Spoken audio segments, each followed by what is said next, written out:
जय माँ बगलामुखी, जय माँ पीताम्बरा, जय हो ब्रह्मास्त्र महाविद्या। सभी माँ भगवती बगलामुखी माँ के साधकों को मेरा नमस्कार, मेरा प्रणाम। उनके अंत हृदय में विराजी उस जगत जननी परमेश्वरी माँ बगलामुखी माँ के श्री चरणों में भी मेरा प्रणाम। प्रिय साधकों, मैंने माँ भगवती बगलामुखी माता जी के दिव्य मंत्र, महामंत्र, मंत्र राज को कैसे आत्मसात किया और कैसे गुरु कृपा से अपने जीवन में माँ भगवती पीताम्बरा माता ब्रह्मास्त्र महाविद्या माँ बगला गायत्री की दिव्य कृपा को धारण किया, यही सत्य घटना, सत्य कहानी आप सभी को मैं सुना रहा हूँ। प्रिय भक्तजनों, एक प्रश्न हमारे मन में आता है। जब हम साधकों की बात करते हैं, जब हम गुरु की बात करते हैं, जब हम संत की बात करते हैं, तो कहीं ना कहीं हमें शिष्य की श्रेणी में स्वामी विवेकानंद जी की याद जरूर आती है, क्योंकि उन्होंने रामकृष्ण परमहंस मिशन की स्थापना की, जिन्होंने एक ऐसे दिव्य और सिद्ध तपस्वी गुरु की खोज की, जो योगी थे, जो तपस्वी थे, जिनके ऊपर माँ भगवती महाकाली की असीम कृपा थी। और गुरु मार्गदर्शन पर उन्होंने सनातन धर्म का प्रचार किया। हर एक मनुष्य को आत्मज्ञान प्राप्त हो, दिव्य ज्ञान प्राप्त हो, इसके लिए उन्होंने भारत भ्रमण भी किया। लेकिन भक्तजनों, आज का ये जो समय है, यह घोर कलयुग है। इस घोर कलयुग में हम कई बार सोचते हैं कि क्या आज भी रामकृष्ण परमहंस जैसे महायोगी, महातपस्वी, दिव्य और शुद्ध गुरु आज भी होगे?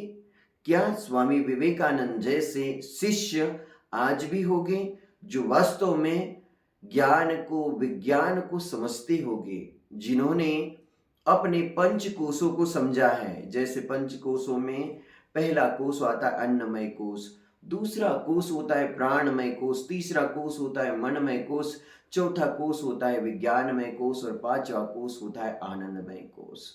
इसी प्रकार से माँ भगवती बगलामुखी माँ की भक्ति को भी ज्ञान कांड के माध्यम से, भक्ति कांड के माध्यम से, कर्म कांड के माध्यम से, और उसके बाद में जो उपासना कांड होता है, जो निरंतर तप, साधना, अनुष्ठान और महाकुंडलिनी जागरण की जो प्रक्रिया होती है, वह उपासना कांड के अंतर्गत आता है। लेकिन हम आज देख रहे हैं कि हमें वो दिव्य गुरु और दिव्य साधक नहीं मिल रहे हैं। देखिए भक्तजनों, जिस समय रामकृष्ण परमहंस थे, जिस समय स्वामी विवेकानंद थे, तब भी हमारे भारतवर्ष में हजारों पंडित, विद्वान और महात्मा थे। तब भी बहुत सारे मठ मंदिरों में अनेक विद्वान महात्मा बैठे थे। लेकिन हरि मंदिर बने मौज मंदिर, तीरथ पापों की दुकानों की। आज जो भी प्राचीन मंदिर है, जो भी दिव्य मंदिर है, जहां पर भगवान शिव का प्राकट्य हुआ, महाशक्तियों का प्राकट्य हुआ, वहां पर प्रशासन ने आधिपत्य स्थापित कर रखा है। वहां एक समिति गठित है। आप 10 मिनट के लिए वहां जाकर प्रार्थना नहीं कर सकते, क्योंकि पूरा विश्व वहां दर्शन करने के लिए आ रहा है। इसीलिए आज उन दिव्य स्थानों पर हम साधना नहीं कर सकते, तप नहीं कर सकते हैं, क्योंकि आज जो हरि की भक्ति है, माँ की भक्ति है, शिव की भक्ति है, वह व्यापार बन चुका है। लेकिन वास्तव में ऐसे गुरुकुल भी हैं, ऐसे शिष्य भी हैं, ऐसे गुरु भी हैं, जिन्होंने वास्तव में अपनी महाकुंडलिनी शक्ति को जगाया है, जिन्होंने अपने सातों चक्रों का जागरण किया है, सातों चक्रों का भेदन किया है और उस महाशक्ति को जागृत किया है, शिव और शक्ति का मिलन किया है, जीवात्मा से परमात्मा की यात्रा संपन्न की है। लेकिन कहीं न कहीं आपको इन आडंबर भरी दुनिया से एक और जाना होगा और ऐसे गुरु की शरण में जाकर उन दिव्य गुरु से सत्संग प्राप्त करना होगा। मैं भी पहले ऐसा ही सोचता था कि मुझे ऐसे दिव्य और सिद्ध संत गुरु नहीं मिलेंगे तो मैं कभी दीक्षा नहीं लूंगा। लेकिन माँ बगलामुखी माँ की दीक्षा मुझे प्राप्त हुई, परम पूज्य गुरु माता जी से दीक्षा मुझे प्राप्त हुई माँ, और मेरा परम सौभाग्य कि मेरी जिस दिन दीक्षा हुई उस दिन गुरुदेव जी से मुझे आशीर्वचन प्राप्त हुए। मैंने बार बार गुरुदेव जी से, बड़े गुरुदेव जी से सत्संग किया। जब मुझे पता चला कि बड़े गुरुदेव जी के पास असंख्य शक्तियां हैं, जिन्होंने 3 माह 13 दिनों तक अखंड ब्रह्म ध्यानालीन समाधि ली है, जीवित समाधि ली है। गुरुदेव जी ने जल के भीतर कूप के अंदर 24 घंटे तप किया हो, 2 से 3 दिन की अखंड समाधियां ली हो।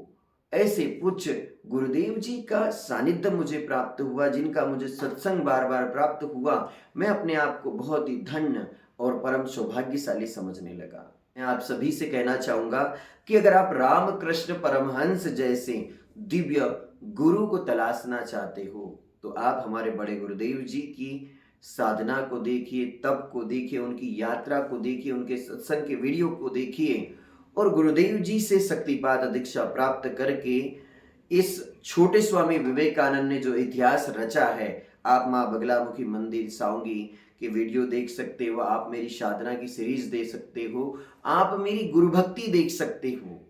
मैं ये नहीं कहता कि मैं स्वामी विवेकानंद हूँ, क्योंकि स्वामी विवेकानंद पहली महाविद्या के उपासक थे, रामकृष्ण परमहंस पहली महाविद्या के उपासक थे। लेकिन हमारे बड़े सद्गुरुदेव भगवान, जिन्होंने संपूर्ण 10 महाविद्याओं की शक्ति को प्राप्त किया है, जो द्वितीय महाविद्या माँ भगवती तारा माँ के उपासक थे, आज भी गुरुदेव जी के आश्रम में वह माँ भगवती तारा माता जी हैं। क्योंकि तारा माता जी की जो मूर्ति की स्थापना है वह पूर्ण रूप से नहीं होती है। वे माँ भगवती विराजमान तो होती हैं, लेकिन उन्हें लेकर भक्त कहीं भी जा सकते हैं, लेकिन बगलामुखी माँ को कहीं लेकर नहीं जा सकते हैं। बगलामुखी माता जी पूर्ण रूप से किसी स्थान पर विराजमान हो जाती है। मैं आप सभी भक्त लोगों से कहना चाहूंगा कि बड़े सद्गुरुदेव भगवान बड़े दयालु कृपालु है, मुझे उनसे बहुत कुछ सीखने को प्राप्त हुआ और मैं भी अष्टम महाविद्या का उपासक हूँ। रामकृष्ण परमहंस हो चाहे स्वामी विवेकानंद जी हो, ये लोग दूसरों के दुखों को ले तो लेते थे, लेकिन उसे शायद उन्हें उस बहती नदी में प्रवाह करना और चाहे यज्ञ कुंड में उसे भस्म करना, इस विधि का उन्होंने प्रयोग नहीं किया, जिसके कारण उनका जो अंतिम समय था, अंतिम जीवन के क्षण थे, वो रोगग्रस्त अवस्था में रहे हैं। लेकिन माँ भगवती की कृपा से, माँ पीताम्बरा की कृपा से मुझे उनका अपार आशीर्वाद प्राप्त हुआ है। माँ बगलामुखी माँ की अपार कृपा प्राप्त हुई है। अर्थात कोई शत्रु मुझे रोग भी देना चाहे, मेरे ऊपर प्रयोग भी करना चाहे, तो शायद वह रोग मेरे ऊपर लागू नहीं होगा, वह प्रयोग मेरे ऊपर लागू नहीं होगा, क्योंकि मेरी रक्षा माँ भगवती ब्रह्मास्त्र महाविद्या माँ बगलामुखी शिवप्रिया कर रही है। और जिस साधक की रक्षा माँ पीताम्बरा कर रही है, वो उस साधक का अहित भी नहीं हो सकता। जिस स्थान पर माँ बगलामुखी माँ विराजमान हो जाए, उस स्थान को शत्रु की दृष्टि देख भी नहीं पाती है। और माँ भगवती ब्रह्मास्त्र महाविद्या, अगर कोई शत्रु है, कोई प्रयोग करता है, तो उसे भी ध्वस्त कर देती है और उसकी विद्याओं को भी ध्वस्त कर देती है। तो आप सभी भक्त लोगों को एक चीज बताना चाहूंगा कि बड़े गुरुदेव जी ने मुझे बहुत कुछ ज्ञान और विज्ञान प्रदान किया। हमारी परम पूज्य गुरु माता देवी ज्ञानेश्वरी जी ने भी बहुत कुछ ज्ञान विज्ञान प्रदान किया। बड़े गुरुदेव जी का तप इतना अधिक था, उनकी साधना इतनी अधिक थी कि जो गुरु पूर्णिमा का जो कार्यक्रम मनाया जाता था गुरुकुल में, वहां पर बड़ी गुरु माता अर्थात बड़े गुरुदेव जी की धर्म पत्नी भी उस स्टेज पे नहीं विराजती थी और गुरु माता जी की तो बात बहुत दूर रह गई, क्योंकि गुरुदेव जी का तप अखंड ब्रह्म ध्यानालीन समाधि कई बार गुरुदेव जी ने लिए, कई बार अखंड तप किया है। ऐसे में गुरु माता जी का भी स्थान नीचे लगता था। जब गुरुदेव जी का पूजन होता था तो गुरु माता जी भी नीचे हारमोनियम बजाती थी, दिव्य भजन सत्संग सुनाती थी। और गुरु माता जी की भी उस समय बहुत सारे शिष्य थे जब मैं पहली बार माँ बगलामुखी मंदिर गया था। लेकिन गुरु माता और गुरुदेव जी एक ही है। गुरुदेव जी की पुत्री है गुरु माता जी। जो कुछ भी ज्ञान विज्ञान गुरुदेव जी के पास था, उसी खजाने से गुरु माता जी ने भी ज्ञान विज्ञान प्राप्त किया। गुरु माता जी के जीवन में भी बहुत कष्ट बाधाएं हैं। उनका जो बचपन था बहुत कष्टप्रद था। जब गुरु माता जी उनकी माँ के पेट में थी, उनके गर्भ में थी, तब उनके ऊपर से बैलगाड़ी चल गई थी, जिसके कारण गुरु माता जी को बचपन में एक बीमारी हो गई थी, जिस बीमारी से तंग आकर बड़ी गुरु माता जी माँ देवी ज्ञानेश्वरी जी को कुएं में फेंकने वाली थी। लेकिन तभी एक चमत्कार हुआ, वहां एक गाय आ गई और कहते हैं कि माँ भागवत की कृपा से गुरु माता जी को जीवन दान मिला और धीरे धीरे धीरे धीरे कुछ दवाई लगाकर गुरु माता जी ने छोटी गुरु माता जी को ठीक किया, माँ ज्ञानेश्वरी को ठीक किया। तो मैं आप सभी को एक चीज तो बताना चाहूंगा कि जो भी बगलामुखी माँ के साधक है उनके जीवन में भी बहुत कष्ट है, बहुत बाधाएं हैं, तभी तो इतनी बड़ी महाशक्ति, शत्रुनाशिनी, बुद्धि नाशनी, स्तंभनी माँ भगवती की उपासना कर रहे हैं वो, और उस भगवती को दिव्य रूप में प्राप्त कर रही है। माँ भगवती बगलामुखी माँ की कृपा हुई, माँ के आशीर्वाद से मैंने सोचा कि अब बड़े गुरुदेव जी के साथ इस गुरु पूर्णिमा के पावन पर्व पर हमारी जो बड़ी गुरु माता जी, गुरुदेव जी की जो धर्म पत्नी माँ रुक्मणी देवी, वो भी विराजमान होगी, और साथ ही हमारी जो छोटी गुरु माता जी माँ देवी ज्ञानेश्वरी जी, वो भी विराजमान होगी। गुरुदेव जी से मैंने अनुरोध किया कि भगवान जी इस बार गुरु पूर्णिमा का महोत्सव ऐसा मनाया जाएगा, बड़ी गुरु माता जी और छोटी गुरु माता जी भी वहाँ पे विराजमान होगी, और मैं चाहता हूँ कि इस शिष्य को आप अनुमति प्रदान करें। आपका ये शिष्य, आपका कृपा पात्र भक्त गुरु पूर्णिमा महोत्सव कार्यक्रम को अच्छे से अच्छे तरीके से मैनेज कर सके, और गुरु पूर्णिमा की भी वीडियो भारतवर्ष के समस्त बख्शदालुओं को प्राप्त हो सके, और वे भी हमारे गुरुकुल से जुड़ने के लिए, शिक्षा प्राप्त करने के लिए यहाँ दौड़े आए। और बड़े गुरुदेव जी की कृपा से यह सब कार्य संपन्न हुआ। आप सभी गुरु पूर्णिमा का वो वीडियो देखोगे जिस वीडियो में पहली बार बड़े गुरुदेव जी के साथ उनकी धर्मपत्नी माँ रुक्मणी देवी विराजमान है, और साथ में छोटी गुरु माँ देवी ज्ञानेश्वरी जी विराजमान है। और आप सभी इन दिव्य महात्माओं का आशीर्वाद भी प्राप्त करें।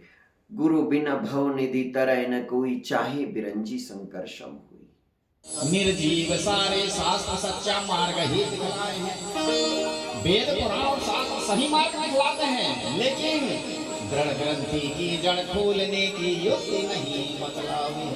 हमारे मन मंदिर में प्रवेश करने के लिए जो कपाट लगे हुए हैं उसको नहीं खोल सकते। उनको कौन खोल सकता है? सद्गुरु। सब कुछ प्राप्त हो जाए तुमको, यदि गुरु कृपा प्राप्त नहीं हुई है तो सोच लेना तुम्हें कुछ भी नहीं मिला है दुनिया में। अभी बहुत दूर हो, क्योंकि जब लग सद्गुरु नाम मिले तब लग कच्ची सीख, और भेष जटी का धार के घर घर मांगे भी, ये हमारे संतों का कहा है। तो आइए गुरु कृपा प्राप्त करने के लिए दो शब्दों में भजन है। गुरु से प्रार्थना सच्चा शिष्य करता है। क्या कहता है?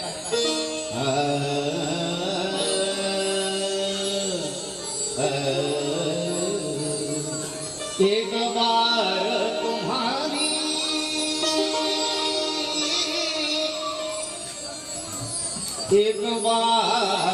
तुम्हारी रहमत का गर हम पे सारा हो जाता,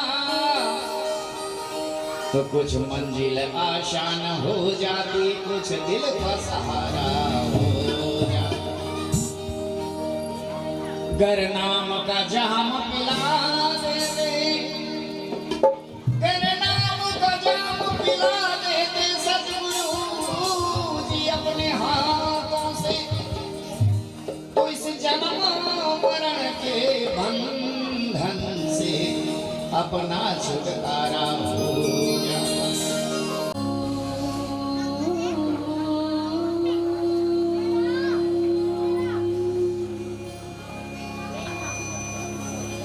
श्री गणेशाय नमः। ओम नमः शिवाय गुरुवे सच्चिदानंद मूर्तये, निष्प्रपंचाय शांताय निरालंबाय दिव्य दृष्टि प्राप्त रहित संत महापुरुषों का जब संग प्राप्त हो जाता है, और उनसे जब हमें दिव्य दीक्षा प्राप्त हो जाती है, परमात्मा के दिव्य स्वरूप को, परमात्मा के दिव्यत्व को हम जब गुरु मंत्र के रूप में अपने हृदय बीच उतार लेते हैं, गुरु दीक्षा जब हो जाती है, उसके बाद में फिर हमें गुरु नहीं बनाना चाहिए। यह शास्त्रों में कहा गया है। ओम नमः शिवाय। किसी बच्चे को भेजो मेरे पास मोबाइल लेने।